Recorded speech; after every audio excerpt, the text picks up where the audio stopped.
Have you ever been shading a drawing and thought, wow, this is the bane of my existence. I hate shading. No? None of you are artists? And you don't care? Perfect! This video is for you! I have been doing digital art for a long time. Yet, there's always one thing I hated most. Shading.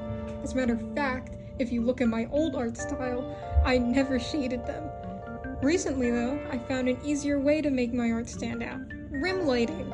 I will teach you how I taught myself to do this. First step is simple. Draw your sketch. For my example, I will be drawing Reigen from Mob Psycho 100. Wow, look at him! Next, line art in color. I won't be going into a lot of detail for these steps, because that's not what this video is for. However, I will say to make sure to put your line art and color layers on the folder together. This will be really important later. Finally, we get to the rim lighting. First, Reigen? Why are you here?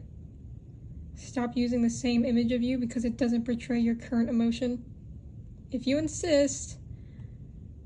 Why are you looking at me like that? No, this is fan art. I'm not paying to draw you. If anything, you have to pay me. No, I'm not going to make a proposition. Yes, you will look attractive. You know what? Get out. Move it, old man. I hate that guy. Anyway, where were we?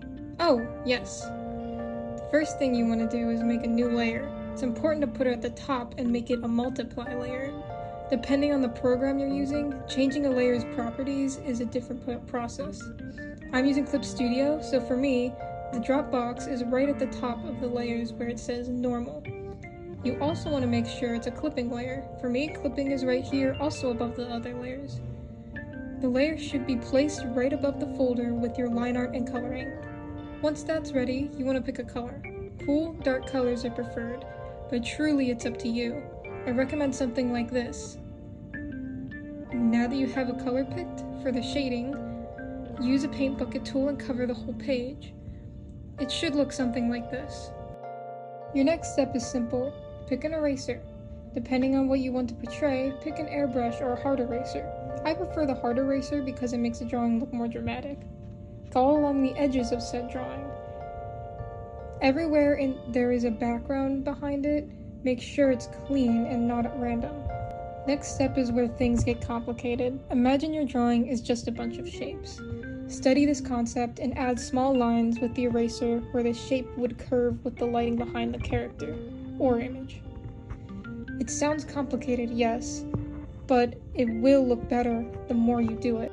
Reigen, please get out! Your foot tapping is driving me insane! Now that you have I said leave! Now that you have the shading ready, we can get to the lighting. First, make another clipping layer above the multiply.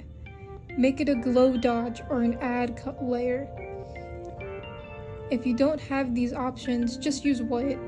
Second, make sure you use a large airbrush tool and go around that drawing with a warm color or complementary color. I'm not getting into color theory, but I usually pick orange. This will make the character or thing glow. You don't have to do this step. It's more something I like to do with my art.